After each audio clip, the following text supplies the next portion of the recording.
Udah jam 6, Cang. Halo. Jadi selevel imam-imam, selevel sahabat Nabi itu mengalami ya proses-proses seperti itu. Maka jika itu berulang kembali, ya apa salahnya?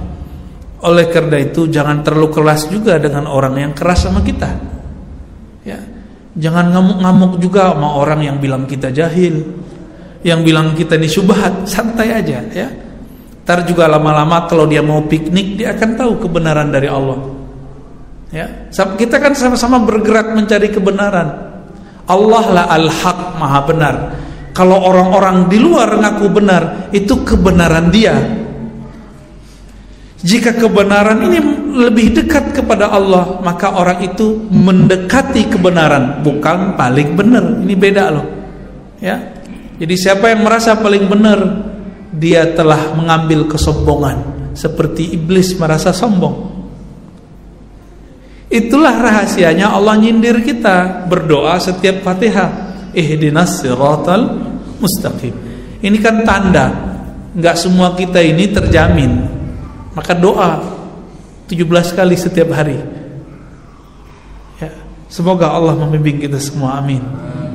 Kayaknya Bang Adam udah nyata pertanyaan horor-horor nih. Fadhal Kang Adam, silakan. Lu aneh bacain. Kayaknya milih yang unik-unik nih. Bismillahirrahmanirrahim. Ada artikel FB dari Musdar Bustamam Tambusai. Wah, nyebut nama nih. Ilmiah. Oke, baik. Praktisi ruqyah. Apa ini? Yang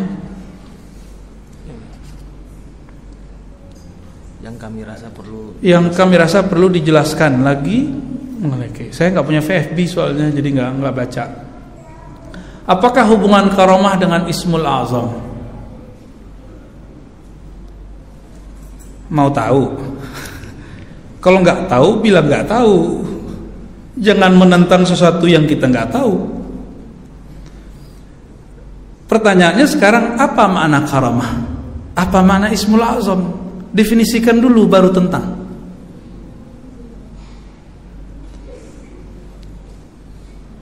Jika kejadian luar biasa, contoh orang nggak mati-mati, itu luar biasa nggak? Sunnatullahnya orang nggak mati kan? Makhluk hidup harus mati. Kullu nafsin dha'iqatul maut. Sekarang ada makhluk namanya iblis, jin, setan, gak mati-mati. Jin itu mati kalau dibunuh oleh jin yang sakti. Mereka perang baru mati. Atau ada manusia yang lebih hebat dari jin itu. Iblis seharusnya ada kematian. Adam aja bisa mati, kok masa dia gak mati? Karena dia meminta dengan Ismul A'zam. Apa arti Al-Ismul A'zam? Nama yang agung. Allah itu punya nama yang agung. Jadi Ismul A'zam itu ibarat kalau dibuat analognya, kita buat proposal yang bagus. Jadi Al-Ismul A'zam adalah pintu masuk meminta kepada Allah. Proposalnya meyakinkan, ya. Ismul A'zam ini akan membuat Allah memberikan kemurahan-kemurahannya. Jika kemurahannya turun kepada orang mukmin bernama Ma'unah, jika mukminnya wali bernama Karamah, jika kemurahan itu turun kepada orang yang ingkar kepadanya bernama apa? Istidraj. Jadi Ismul A'zam ini bisa dipunyai oleh siapa aja. Tapi Karamah hanya terjadi pada wali. Ciri-cirinya apa? Kalau nikmat karomah turun, maka sang wali tambah tawadu. Ini antum baru bisa ngurukyah 1-2 orang udah ngerasa paling bener aja, ya. Emang yang hebat itu antum, kita yang ngurukyah, atau kehebatan nama? Saat kita baca bacaan rukyah, di situ ada Ismul A'zam. Baca dong Sahih Bukhari, Sahih Muslim. Baca syarah-syarahnya. Ismul A'zam dalam Al-Azkar Nawawi itu ada di Ya Hayyu Ya Qayyum. ada di Quran. Maka setiap ayat yang ada Hayy Qayyum itu menjadi sakti. Antum udah make-make nggak sadar, karena nggak mengenal Allah, namanya pun kau tak kenal.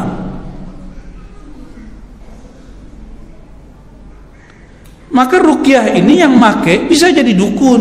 Dukun pakai bismillah loh, ya kan? Antum pakai kopiah, dukun juga. Tapi pakai kopiah, ya berjenggot. Kan itu aktivitasnya sama, membacakan mantra namanya, menghembuskan. Nabi menghembuskan, itu teknik dari Rasulullah sallallahu alaihi wasallam. Itu Ismul A'zam. Jadi Al-Ismul A'zam ini bisa dipunyai oleh semua makhluk sebenarnya, kalau mereka tahu cara mintanya. Ada orang punya tahu nih, antum udah tahu nih, Hayyu Qayyum itu Ismul A'zam, ada di ayat kursi, tapi kurang yakin, gak berefek.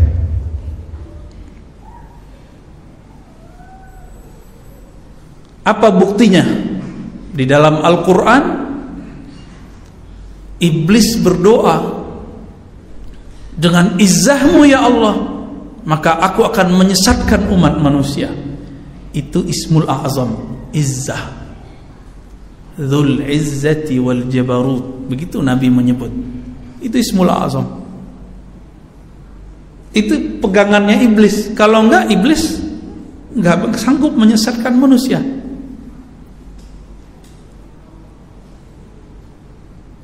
Kok jadi tegang gini, Bang Adam?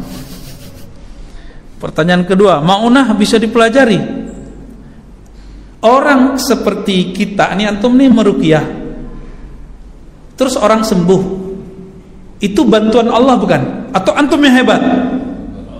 Bantuan Allah. Bahasa Arabnya maunah, masa nggak ngerti?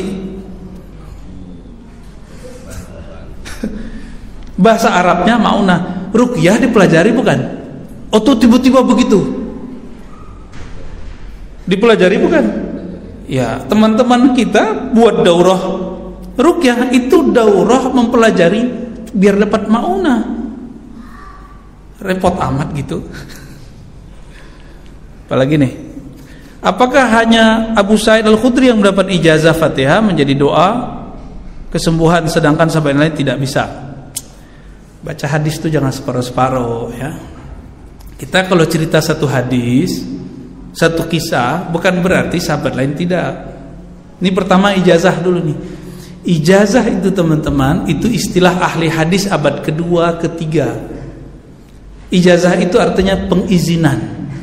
Ijazah itu biasanya disertai dengan pengajaran, diajarkan dulu. Oh, ini kayaknya mau nanyain pertanyaan yang kemarin ya. Saya bercerita bahwa Nabi mau mengajarkan Abu Sa'id, dalam bahasa ahli hadis mengijazahkan. Kalau antum mengerti ilmu mustalahul hadis, kalau enggak nanya dulu, jangan nentang-nentang dulu.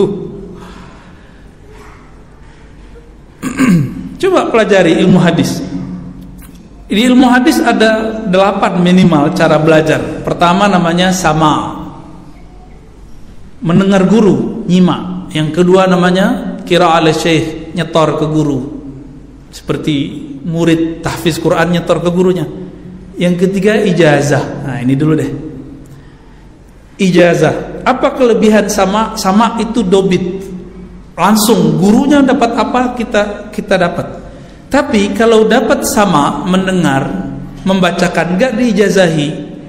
Misalnya gini, saya cuma baca 3 atau mendengar 3, bagi 3 doang. Tapi kalau ijazah itu lebih umum dalam ilmu hadis. Namun kalau kita sebut ijazah dalam istilah-istilah biasa, maksudnya bisa mengajarkan, mengizinkan. Mana dalilnya? Jadi mereka meragukan ini, bahwa Nabi mengajarkan Al-Fatihah kepada Abu Sa'id. Terus Nabi tidak mengajarkan ruqyah. Kan saya tidak mengatakan bahwa Nabi mengajarkan ruqyah kepada Abu Sa'id. Coba, ada kalimat di belakang itu yang dijadikan wa ma yudrika annaha ruqyah. Ya, kan gitu kalimat di belakang hadis itu. Apa coba artinya? Wa ma yudrika. Ada yang bisa bahasa Arab? Kalau bahasa Arabnya baru ujurumiyah, ya jangan coba-coba dulu lah, ya mendebat. Ini gara-gara berteman sama Cang Nandar nih, mulai belagu nih. Astagfirullahaladzim. Wa ma yudrika annaha min ruqyah. Kalau Sufyan bin Uyainah membedakan wa ma adraka dengan wa ma yudrika, tapi Imam Ibnu Hajar pensyarah Sahih Bukhari mengatakan enggak begitu. Jadi imam bisa beda sama imam, masa kita nggak boleh beda? Masa antum mewajibkan kita harus ikut antum? Kan enggak. Kita juga nggak mewajibkan antum ikut kita, ya kan? Ya ikut aja, ya enggak ya sudah. Apa kata Imam Ibnu Hajar? Makanya kalau baca hadis wajib baca syarah. Wajib baca syarah. Syarah yang terbaik untuk Sahih Bukhari karya siapa? Al-Imam Ibnu Hajar Al-Asqalani, kitabnya Fathul Bari, kita kasih unjuk. Buka nanti beberapa bab. Ada Kitabul Ijarah tentang bertarif dalam ruqyah. Ini bukan bela antum yang bertarif juga, ya. Jangan GR dulu. Ya, bukan mau memperkuat antum yang meruqyah bertarif. Tunggu dulu. Saya bukan praktisi ruqyah, walaupun saya dapat ijazah ruqyah banyak.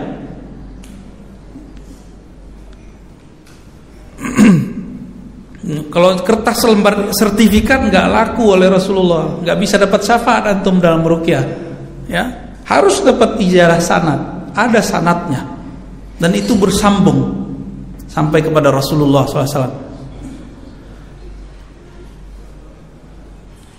Dalam syarah Fathul Bari, Imam Al-Hafiz Ibnu Hajar pensyarah Sahih Bukhari mengatakan, wa ma yudrika, itu bahasa basi. Masa ente nggak paham, pura-pura nggak tahu kalau ini bukan ruqyah, gitu maksudnya. Li ta'ajjub. Itu bahasa Arabnya Imam Ibnu Hajar Al-Asqalani. Atau heran, masa sih nggak ngerti gitu. Jadi di hadis sebelum itu, jadi ini keutamaan kitab tafsir di Sahih Bukhari, ada satu bab judulnya keutamaan surat Al-Fatihah, judulnya Fatihatul Kitab, ya. Keutamaan Fatihatul Kitab. Itu hadis pertama riwayat Abu Sa'id Al-Khudri, kedua juga Abu Sa'id Al-Khudri. Yang pertama saya kisahkan bergabung dengan yang kedua. Yang pertama itu apa? Nabi manggil Abu Sa'id lagi sholat, manggil. Kalau kita lagi sholat gimana? Nyaut orang nggak? Tetapi di Quran kan ada, jika Allah Rasul manggil walaupun lagi sholat wajib nyahut. Itu hebatnya, ya. Akhirnya Abu Sa'id datang kepada Rasulullah. Nah, Rasulullah menjanjikan, Abu Sa'id, la u'allimannak a'zama surah fil Quran. Aku akan ajarkan engkau, u'allimannak. Itulah yang artinya ijazah. Bahasa hadisnya u'allim, bahasa mustalahnya ijazah. Paham? Paham Cang Nandar, ya? Udah dapat ijazah belum? Ya. La u'allimannak, aku akan ajarkan kepada engkau ayat terbaik di dalam Al-Quran. Kalau di riwayat Abu Hurairah, aku ajarkan engkau, atau inilah Al-Fatihah, surat yang lebih afdal dari surat mana saja, dan tidak ada di Injil, tidak ada di Taurat. Beda-beda tipis. Itu tadi Abu Hurairah, Abu Sa'id Al-Khudri. Sekarang tekniknya dari mana? Berani nggak Abu Sa'id Al-Khudri bikin teknik sendiri? Nggak berani, maka dia ditakrir sama Nabi nanti. Antum kalau baca Fatihah sambil napas atau tahan napas? Tahan napas. Serius? Ayo sambil napas baca. Bisa nggak? Nah, paham nggak? Ketika beliau baca Al-Quran, nafasnya ditahan kan? Itu maksud kita. Setiap orang baca ayat, satu ayat tahan napas nggak? Ahli hadis, kalau antum ngerti ilmu ijazah, ada namanya musalsalat bil Fatihah. musalsal, menirukan cara guru, cara Nabi dalam baca Fatihah.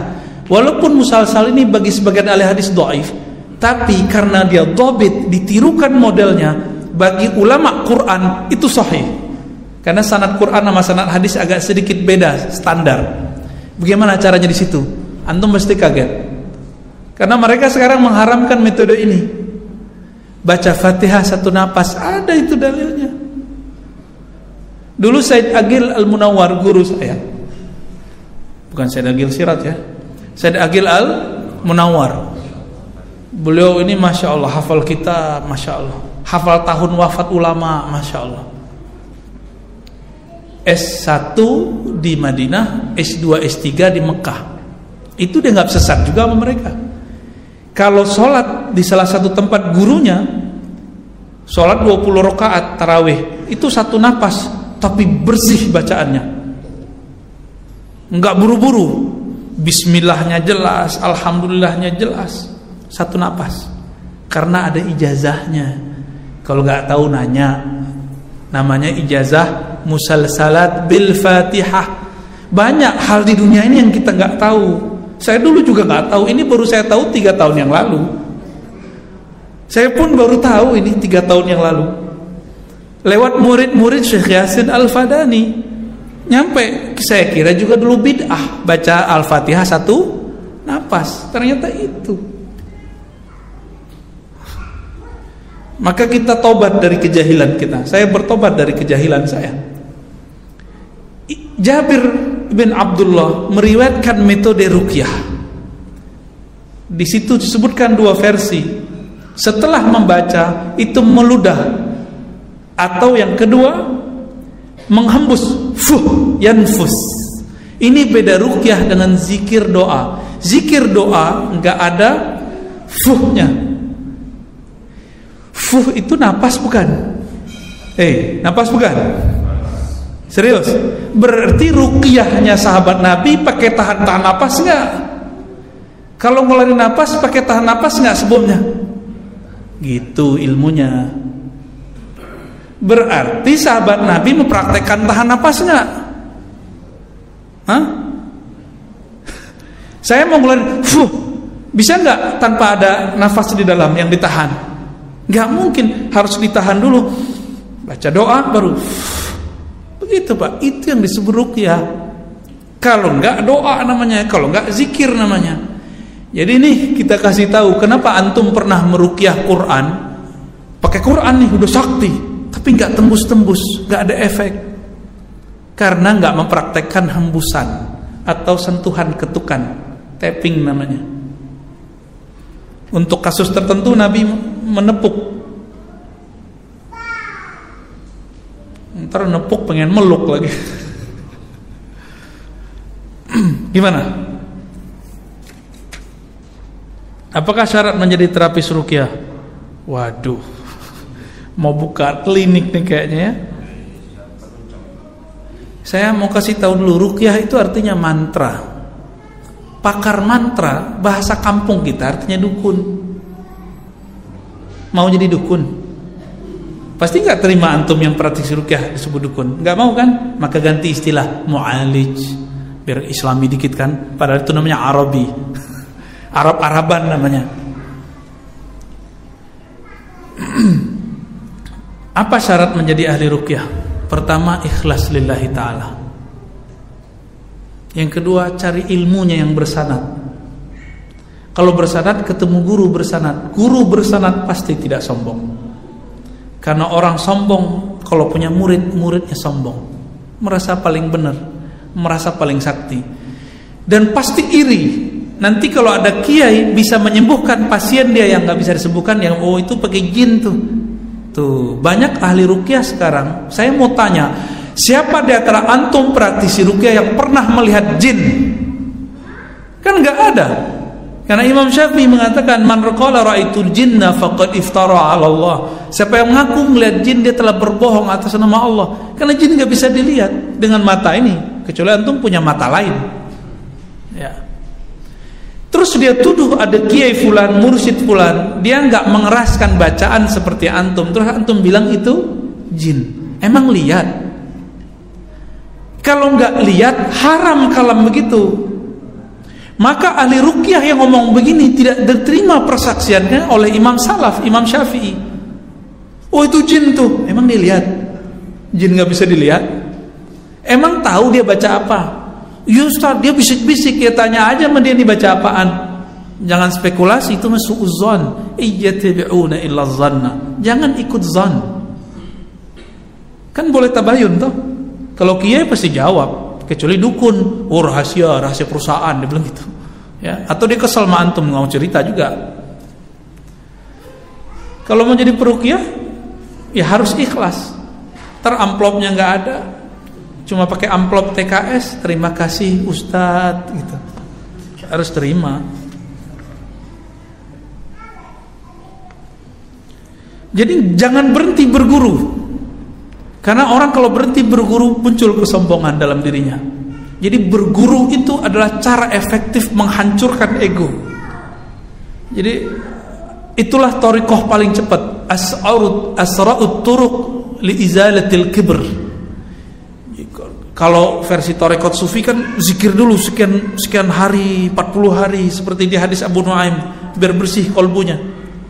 Tapi kalau antum berguru bentar aja, ketemu guru bentar aja, kita kemudian memahami, menikmati dalil yang dia sebutkan, menikmati kalam-kalam dia, itu udah hancur itu satu kesombongan.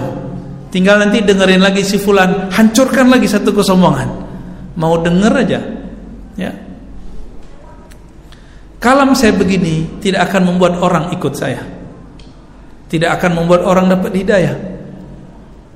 Kalam ini hanya memperkuat diri kita, memperkuat antum yang asal sunnahnya sama dengan saya. Kalau ada di luar yang sedang mencari, mudah-mudahan tercerahkan. Jika tidak, kita juga tidak ngoyo kepada Allah, ya. Maka kita tidak juga ngamuk-ngamuk orang beda dengan kita, ya. Jadi itu aja. Mau jadi ahli ruqyah, ikhlas, bersadat berguru, dan jangan berhenti berguru, ya. Dan jangan ngomong hal yang nggak dilihat, jangan pakai zon. Dan saya takut-takutin dikit ya, antum kalau nguruqyah orang kesurupan, hati-hati, karena jin setan itu bisa pindah lewat sentuhan, lewat pandangan. Maka saya kasihan sama sebagian mu'alij peruqyah ini, dia banyak sebenarnya jin yang menempel di badan dia, dan itu membayang di wajahnya. Dia nggak sadar, makanya emosinya tambah gede, ya, refleksnya terlalu over. Itu ciri-ciri kenapa sering berhadapan dengan itu. Dan itu obatnya cuma satu, teman-teman. Nah, ini tips untuk ahli ruqyah. Banyakin sholawat, rindukan Rasulullah, nanti netral itu emosi antum, itu nanti mulai, ya, suka nyalah-nyalahin orang, suka merasa paling hebat, nanti redup sendiri. Kalau saya sudah nggak praktek lagi, ya, takut dibilang TKS. Ya, ikhlas itu ternyata ada asbabnya. Jam-jam 11 malam dibangunin, tat, apa ini kesurupan, pulang-pulang ngantuk, terima kasih Ustaz, gitu. Giliran dia ke dokter bayar sekian, kita nggak dibayar. Makanya ikhlas ya ruqyah ini kadang-kadang memang, ya, tergantung TKS. Jadi maka saya daripada ikhlas saya rusak, mending saya nggak praktek lah. Dan saya juga nggak mau lagi sekarang, udah nggak mau. Dulu kita pernah praktek pribadi. Jadi kalau ada kawan kita bantu sifatnya. Capek juga ngurusin yang begitu. Karena orang kesurupan ini kebanyakan karena masalah stres, jin belakangan. Ya, kebanyakan stres. Kalau stres sudah masuk, setan masuk nggak? Jin nempel nggak? Nempel semua. Ya, tahu dari mana jin keluar? Emang kelihatan? Nggak kan? Loh, ada nambah lagi. Antum marah nih mana? Ada yang menuduh Buya syubhat di kolom komentar. Alhamdulillah, ya, seperti Abu Abbas Al-Mursi. Syukran ya antum nuduh anehmu syubhat. Emang kita orang syubhat, ya. Apakah ada konsekuensi tuduhan syubhat kepada orang lain karena sudah jadi tren yang sekarang komen Ustadz syubhat, Ustadz bid'ah, kafir? Oh, kafir kayaknya enggak. Dia paling bilang syubhat sama bid'ah. Ya. Konsekuensinya ada. Dulu Allah yarham Syekhuna Ali Mustafa Yaqub mengatakan, beliau kan murid Syekh bin Bas, murid Imam Wahabi. Enggak ada tuh ngomong-ngomong syubhat-syubhat. Ya. Dia tahu saya pengamal Asy'ariyah, saya bertarekat sufi. Dia malah seneng, enggak bilang inti syubhat Ar-Razi, enggak ada. Apa konsekuensinya? Kata beliau, kamu tahu enggak hadis? La taqul li akhika kafir. Jangan katakan kepada saudaramu kafir, karena bisa qad ba'a bihi ahaduhuma. Bisa kembali ke salah satu keduanya, bisa kepada kamu, bisa kepada yang dikafirkan. Terus beliau mengatakan, begitu juga bid'ah. Jika engkau menuduh orang syubhat, orang bid'ah, ternyata itu tidak terbukti di sisi Allah, maka engkaulah yang syubhat, engkaulah yang bid'ah. Makanya saya sudah berhenti, Pak, nuduh-nuduh orang syubhat dan bid'ah, kecuali sesekali keceplosan saya minta ampun kepada Allah. Ya. Ada nggak saya ngomong begitu, Bang Adam? Kalau ya saya minta ampun kepada Allah. Ya. Saya sekarang paling ngomong, oh mungkin itu keliru, gitu aja. Ya. Sekarang ini ada masjid-masjid yang dibangun khusus buat kelompok-kelompok tertentu, kebanyakan tanpa kubah. Bolehkah kita sholat menjadi makmum? Perlu diketahui, kubah itu budaya Persia yang diserap oleh Muslim ketika mereka berdakwah ke Persia. Menara, maka masjid tidak mesti ada kubah. Oke? Jadi boleh nggak sholat di masjid yang tidak ada kubah? Boleh. Bahkan yang nggak ada atapnya juga boleh. Masjid apa yang nggak ada atapnya? Dulu Masjidil Haram nggak ada atapnya, baru sekarang aja. Dibuat kelompok tertentu, niatnya apa buat masjid? Mau nyaingin masjid A, namanya masjid dirar. Jadi masjid yang gunanya untuk menyaingi masjid, itu namanya masjid dirar. Masjid yang ingin mudarat, memecah belah umat, itu masjidnya orang munafikin. Tapi saya yakin maksud orang ini bukan munafik, ya. Mungkin beda manhaj kali. Apa keutamaan halaqah, ta'lim, ceramah, tausiah di masjid? Dalam hadis Imam Bukhari dan Muslim dikatakan, seseorang itu mazala fi shalah, ya, dia masih dihitung di dalam salat selama dia di masjid. Lalu malaikat berdoa, Allahumma shalli alaihi, Allahumma arhamhu, begitu kira-kira di hadisnya. Ya Allah, beri rahmat orang ini. Ya antum dari tadi ini kenapa betah duduk? Kalau hari biasa duduk pasti pegel. Atau udah ada yang pegel dari tadi? Kok tahan gitu? Karena malaikat menghembuskan di punggung kita, di jidat kita, di ubun-ubun kita, di hati kita. Allahumma arhamhu, ya Allah rahmati dia, ya Allah sayangi dia, ya Allah sampaikan salam kepadanya. Begitu terus, nggak lihat kan? Saya tahu karena Nabi yang ngasih tahu, nggak sok tahu juga. Ya, bahkan di hadis Imam Tirmizi, dia mengepakkan sayapnya lalu mengembangkan, menutupi kita. Ridha bima yatlub, dia ridha kepada apa yang dituntut. Kira-kira begitu. Nah, kita berharap semoga Allah menjadikan majelis ini majelis yang seperti itu. Amin ya rabbal alamin. Jangan GR dulu. Khalas. Loh, apa lagi nih? Ini handphone Cang Nandar ya? Pasti ada yang aneh nih.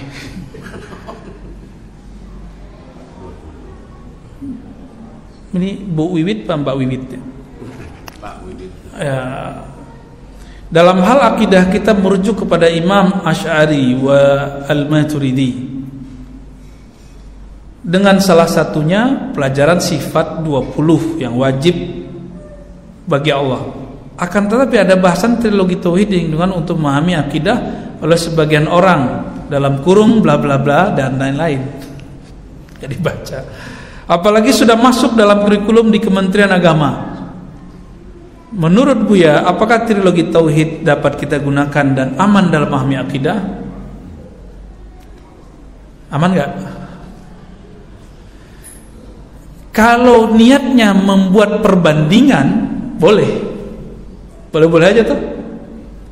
Tapi kalau dijadikan sebagai bahan, trilogi tauhid ini gak akan pernah nyatu dengan sifat 20. Ini antum harus garis bawahi. Kenapa?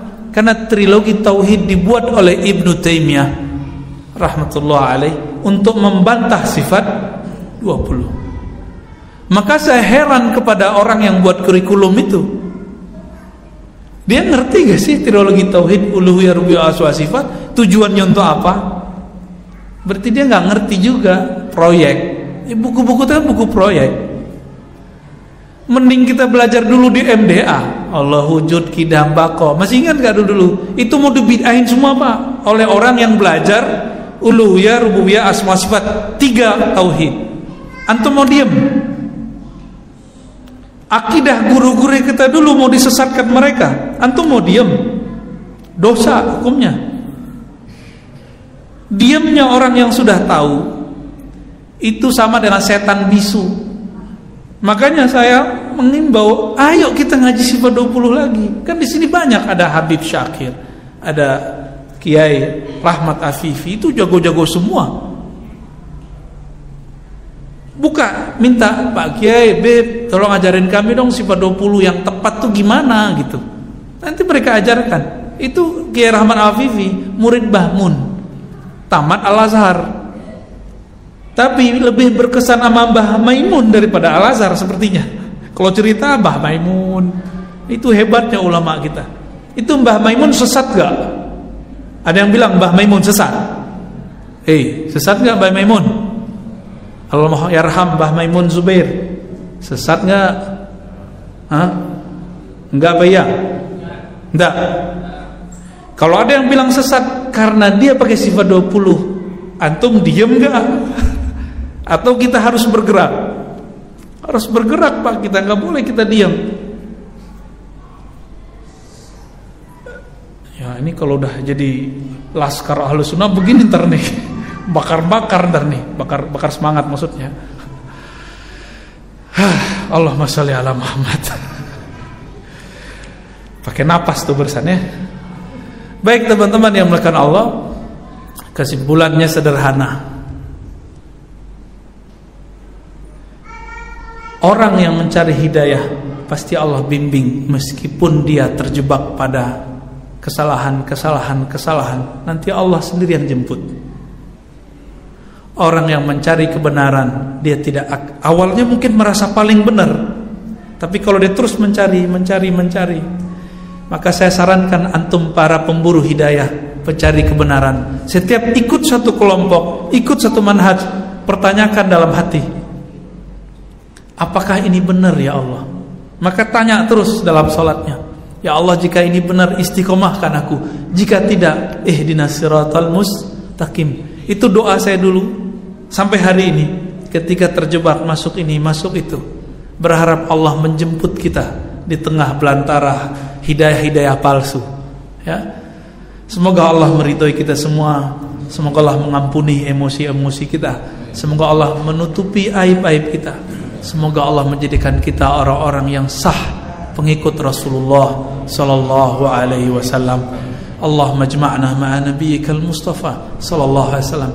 Ya Allah, amal kami sedikit, tapi kami berharap pertemukan kami dengan Nabi Engkau, kekasih Engkau di sorga nanti. Allahumma rzuqna ru'yataka wa ru'yata nabiyyik. Ya Allah, Nabimu mengabarkan bahwa para sahabat, para orang-orang yang beriman akan memandang wajahmu nanti di surga. Jadikan kami bagian dari mereka. Jadikan kami bagian orang yang mampu melihat keindahan wajahmu, keindahan wajah Rasulullah sallallahu alaihi wasallam. Ya Allah, Engkau Maha tahu kebusukan hati kami. Engkau Maha tahu keburukan jiwa kami. Perbaiki kalbu kami ya Allah. Engkau Maha tahu berubahnya kalbu kami. Ya muqallibal qulub, tetapkan kalbu kami dalam hidayah bersamamu. Ya muqallibal qulub, ya musarrifal qulub, sabbit qulubana ala dinika wa ta'atik. Allahumma akhtim lana bihusnil khatimah. Ya Allah biha, ya Allah biha, ya Allah bihusnil khatimah. Ya Allah, terakhir kami minta tolong tutup hayat kami dengan husnul khatimah, menyebut namamu, menyebut nama Rasulmu, la ilaha illallah Muhammadur Rasulullah. Rabbana atina fid dunya hasanah wa fil akhirati hasanatan wa qina adzabannar. Walhamdulillahi rabbil alamin. Subhanakallahumma wa bihamdika asyhadu an la ilaha illa anta astaghfiruka wa atubu ilaik. Assalamualaikum warahmatullahi wabarakatuh.